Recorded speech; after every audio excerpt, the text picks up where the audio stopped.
Meet Sarah. That's her beautiful house right there. A quiet, peaceful place out in the sunny suburbs. Her name is on the deed, and she pays the property taxes. House? What exactly does Sarah own? Physical possession and ownership are two entirely different things. To see why Sarah is still the owner, we have to rethink how the legal system defines property.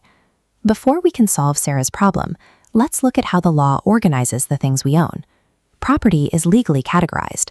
Tangible property, things you can touch, splits into movable items, like a car, and immovable items, like land.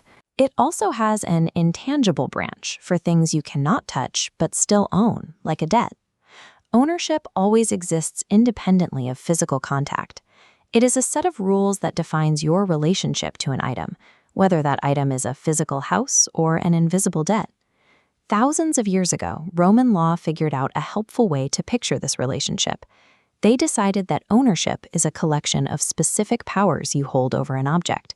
Today, we look at this diagram and call it the bundle of rights. Picture a tied bundle of 4 distinct sticks. Each stick represents a different power. The first stick is the right to possess. This is your ability to physically hold, keep, or occupy the property. The second stick is the right to use and enjoy. This gives you the power to actively utilize the property for your own benefit, like driving your car or watching TV in your living room. The third stick is the right to transfer. This means you can sell the property, give it away as a gift, or lease it out to someone else. And the final stick is the right to destroy. You have the power to demolish, dismantle, or consume the item. When you have full ownership over something, you hold all 4 of these sticks at the very same time. Now, let's bring this back to Sarah and John. The fascinating feature of this bundle is that you don't have to keep all the sticks together. You can separate them and hand them out individually. When Sarah signed the lease agreement, she took her possess and use sticks and handed them to John in exchange for monthly rent. She kept the transfer and destroy sticks for herself. John clearly has legal rights over the house right now, but holding 2 sticks out of the bundle does not make him the owner.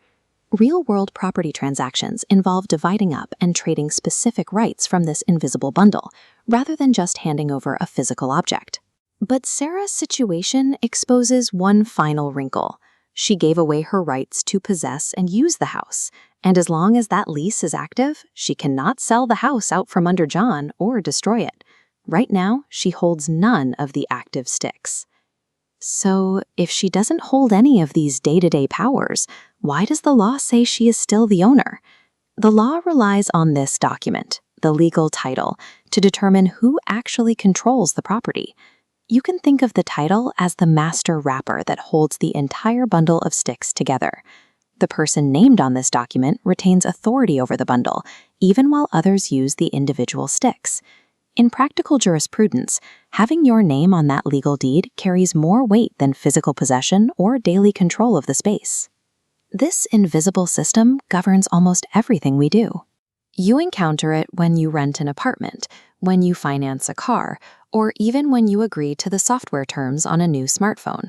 Every time we interact with property, we are navigating a web of legal titles and carefully partitioned rights. The person holding the legal title commands the bundle of rights, even when the property itself is in someone else's hands.